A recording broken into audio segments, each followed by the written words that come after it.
Hello friends, उम्मीद करती हूँ कि आप सब अच्छे होंगे। हमारी आज की वीडियो में हम दिसंबर 2019 पॉलिटिकल साइंस यूजीसी नेट के एग्ज़ाम को एक्सप्लोर करेंगे। दोस्तों, एक बात और कि पेपर को हम पार्ट्स में एक्सप्लोर करेंगे। तो चलो दोस्तों, शुरू करते हैं आज की वीडियो।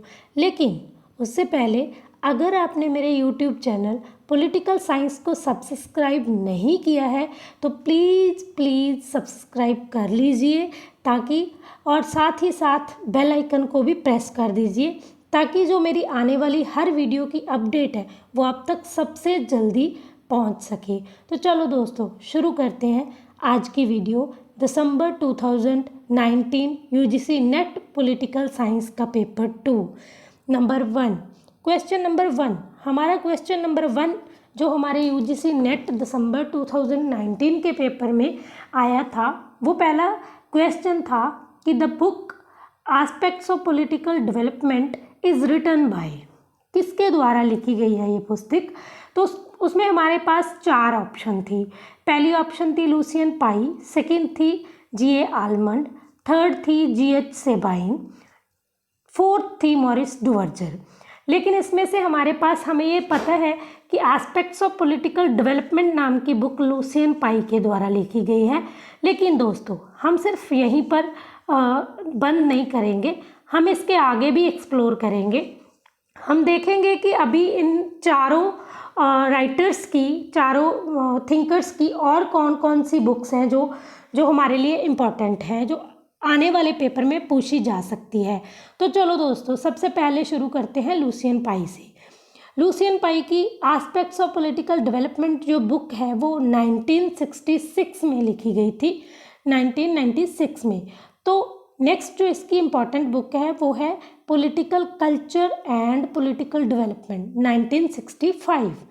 थर्ड जो इसकी इम्पॉर्टेंट बुक है वो है the spirit of Chinese politics, जो कि 1985 में लिखी गई थी। और फोर्थ जो इसकी इम्पॉर्टेंट बुक है जो आने वाले एग्ज़ाम में पूछी जा सकती है तो वो है एशियन पावर एंड पॉलिटिक्स, 1968। इसके आगे दोस्तों हम देखते हैं कि G.H. सेबाइन की इम्पॉर्टेंट बुक्स कौन सी है।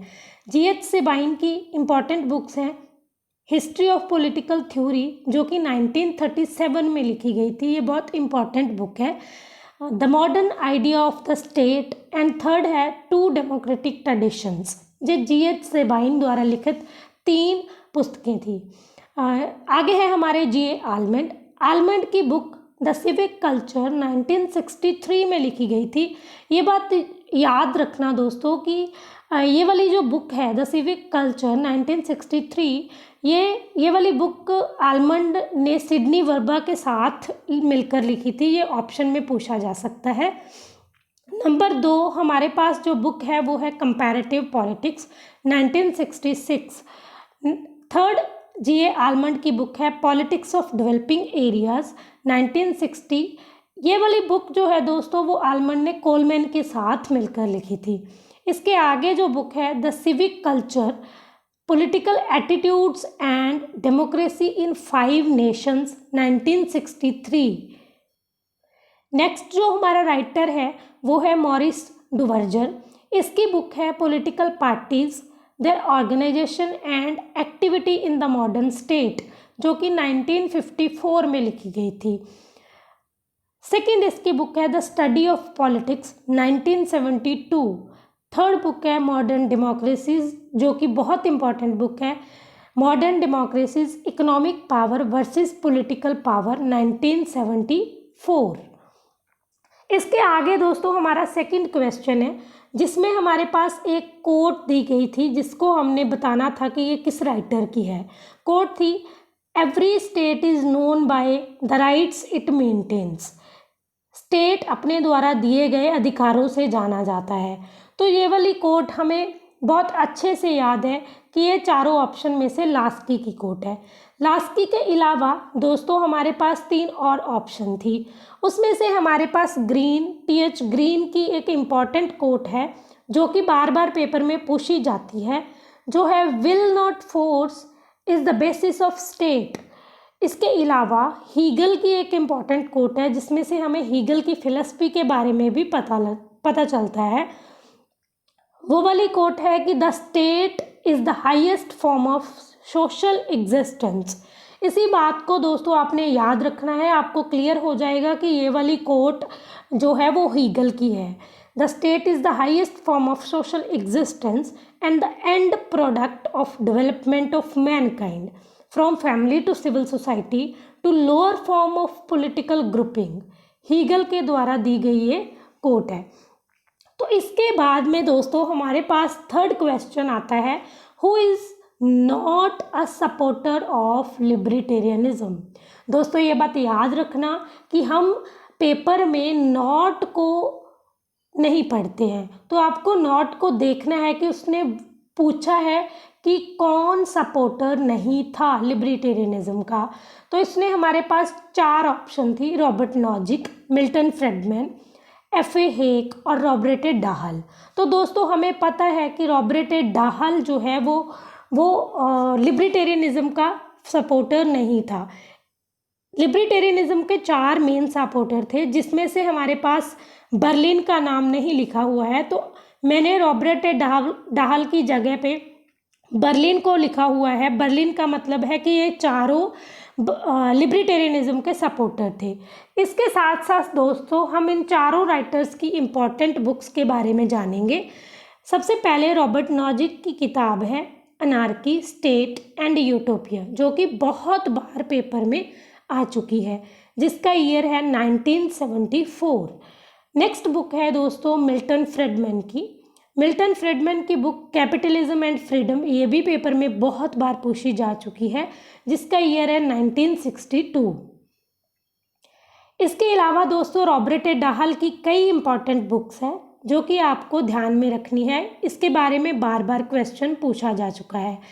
फर्स्ट बुक है a preface to democratic theory 1956।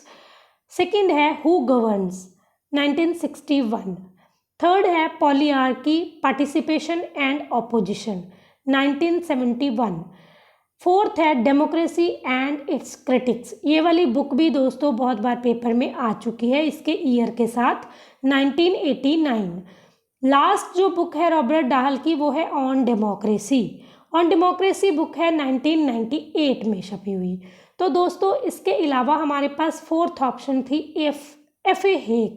हेक की किताब है द रोड टू सर्फडम, जो कि कई बार पेपर में पूछी जा चुकी है, द रोड टू सर्फडम, जिसका सन है 1944। इसके अलावा इसकी एक और इम्पोर्टेंट बुक है जो है द कॉन्स्टिट्यूशन ऑफ लिबर्टी 1968।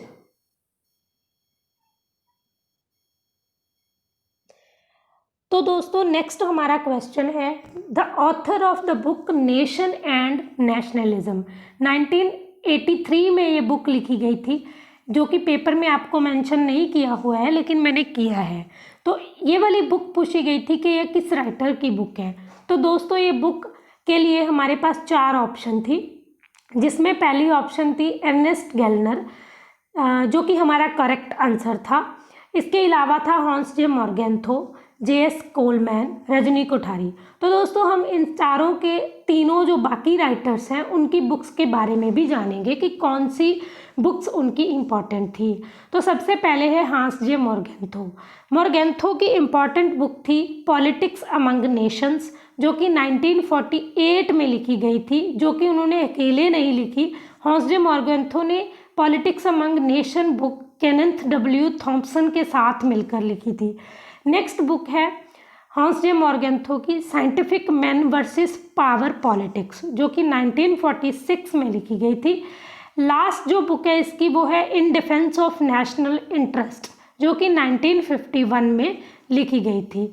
इसके अलावा दोस्तों जे.एस. कोलमैन की किताब है the politics of developing areas. ये वाली किताब दोस्तों बहुत इंपॉर्टेंट है, ये बार बार पेपर में पूछी जाती है। The politics of developing areas Coleman की किताब है, जो कि उसने आलमंड के साथ मिलकर लिखी थी। तो जिसका सन है हमारे पास 1960s। इसके अलावा दोस्तों हमारे पास ऑप्शन में था रजनी कोठारी। रजनी कोठारी की बुक्स बहुत इम्पॉर्टेंट है, बहुत बहुत इम्पॉर्टेंट है, जिसमें हमारे पास है पॉलिटिक्स इन इंडिया जो कि 1970s में लिखी थी, caste in Indian politics 1970s, communalism in Indian politics 1998 and last है रीथिंकिंग डेमोक्रेसी 2005। इसके अलावा दोस्तों हमारे पास 5th क्वेश्चन था, who is the author of the book escape from freedom. दोस्तों हमें बुक देकर उसके ऑथर के बारे में पूछा जाता है बार बार, ये बहुत इम्पॉर्टेंट है कि हमें ज़्यादा से ज़्यादा बुक्स के बारे में पता हो। तो चलिए देखते हैं कि एस्केप फ्रॉम फ्रीडम किसकी बुक है। हमारे पास 4 ऑप्शन थी, Herbert Marcuse, Erich Fromm, Jurgen Habermas, Thomas Friedman. तो दोस्तों जो एस्केप फ्रॉम फ्रीडम है वो वाली बुक एरिक फ्रोम की लिखी हुई किताब है। इसके अलावा जो 3 राइटर्स हैं उनकी बुक्स के बारे में जानेंगे कि उनकी कौन कौन सी इम्पॉर्टेंट बुक्स हैं जो कि शायद नेक्स्ट पेपर में पूछी जाए। हर्बर्ट मार्क्यूस की इम्पॉर्टेंट बुक्स हैं रीज़न एंड रेवोल्यूशन जो कि 1941 में लिखी गई थी, इरोज एंड सिविलाइजेशन, ये बहुत इंपॉर्टेंट बुक है, बार बार पेपर में पूछी जाती है, Eros and civilization 1955। One dimensional man, ये भी बहुत इंपॉर्टेंट बुक है, one dimensional man Herbert Marcuse के एक कॉन्सेप्ट पे बेस्ड है, 1964 में लिखी गई थी। इसके अलावा एरिक फ्रोम की जो किताब है उसके अलावा उसकी एक और किताब है द फियर ऑफ फ्रीडम, को ही हम एस्केप फ्रॉम फ्रीडम जानते हैं। एस्केप फ्रॉम फ्रीडम बुक का एक और नाम है द फियर ऑफ फ्रीडम, इसमें कंफ्यूज नहीं होना है आपको। ये वाली बुक का ईयर है 1941। तो नेक्स्ट बुक है इसकी the Sen society 1955। Next book है, नेक्स्ट जो राइटर है वो है जर्गन हर्बरमास। हर्बरमास की इंपॉर्टेंट किताब है the structural transformation of the public sphere 1962। Next है लेजिटिमेशन क्राइसिस। दोस्तों ये बहुत इंपॉर्टेंट कॉन्सेप्ट है हर्बरमास का, लेजिटिमेशन क्राइसिस, इसी पे बेस्ड इसकी बुक है जो कि 1973 में लिखी गई थी। नेक्स्ट बुक है the theory of communicative action 1981।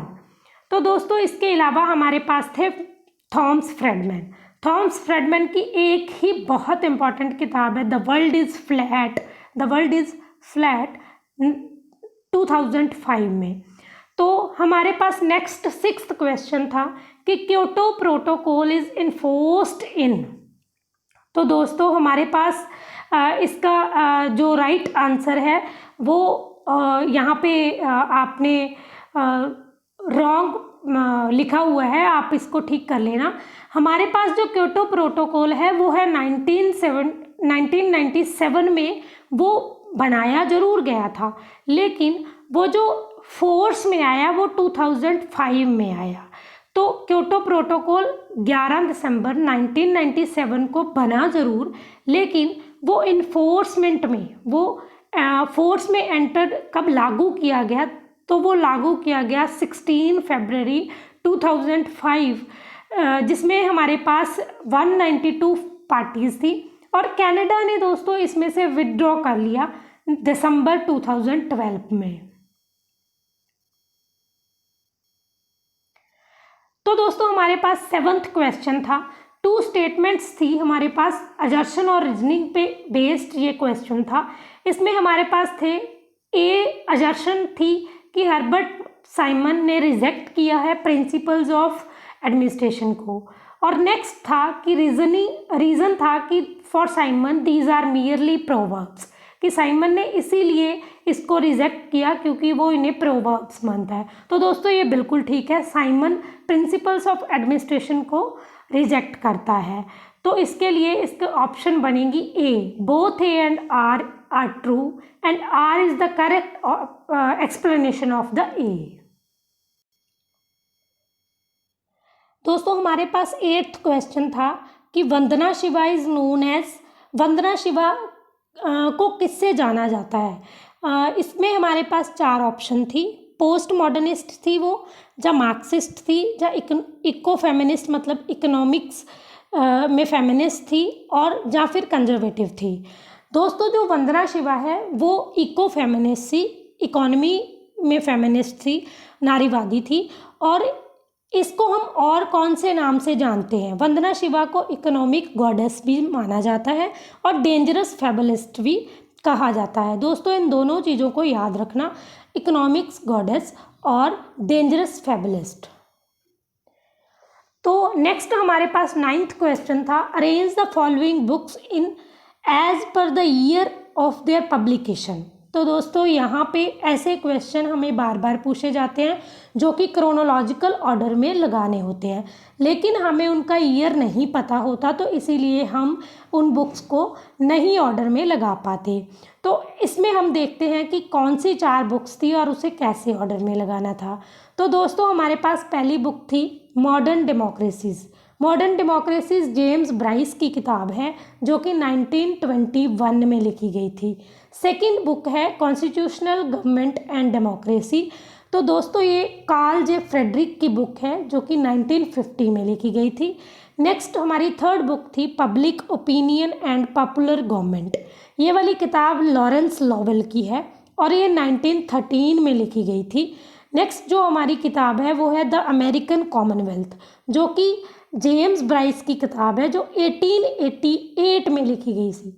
तो दोस्तों इसके ईयर के अकॉर्डिंग इसका बी जो ऑप्शन है वो करेक्ट आंसर बनता है। नेक्स्ट हमारा 10th क्वेश्चन था, अरेंज करना था क्रोनोलॉजिकल ऑर्डर में एक जो इवेंट हुए हैं हिस्टोरिकल इवेंट्स को। तो इसमें हमारे पास था जलियांवाला बाग मैसेकर और नेक्स्ट था रिपोर्ट। अभी हम देखेंगे कि ये किस किस डेट को हुए, तभी हम इसको क्रोनोलॉजिकल ऑर्डर में लगा सकते हैं। तो पहला था जलियांवाला बाग मैसेकर जो 13 अप्रैल 1919 को को हुआ था। नेक्स्ट था report submission by Hunter commission जो 26 मई 1920 को हुआ था। नेक्स्ट था चौरी चौरा इंसिडेंट, ये था 4 फरवरी 1922। नेक्स्ट था इस्टेब्लिशमेंट ऑफ स्वराज पार्टी। दोस्तों ये 1 जनवरी 1923 में था। तो दोस्तों इसमें हमारे पास डेट याद करना बहुत इम्पॉर्टेंट है, क्योंकि कई बार थोड़ा थोड़ा सा फ़र्क होता है तो हम उसकी उलझन में फंस जाते हैं। तो इसके हिसाब से हमारा करेक्ट आंसर ए बनता था, जो कि 1 2 3 4 के अकॉर्डिंग ही ठीक आंसर बनता था। तो दोस्तों ये थे हमारे पहले 10 क्वेश्चंस। हम 10 क्वेश्चन को पार्ट्स में एनालिसिस करेंगे अच्छे से, ताकि आपकी नेक्स्ट पेपर में भी प्रिपरेशन हो सके। तो दोस्तों ये था हमारा आज का वीडियो। देखने के लिए धन्यवाद। लेकिन लास्ट में कि अगर आपने मेरे YouTube चैनल पॉलिटिकल साइंस को सब्सक्राइब नहीं किया है तो प्लीज़ आप मेरे YouTube चैनल को सब्सक्राइब कर लीजिए, ताकि जो मेरी आने वाली वीडियोज़ हैं वो आप तक जल्द से जल्द पहुंच सके। थैंक यू दोस्तों, थैंक यू सो मच।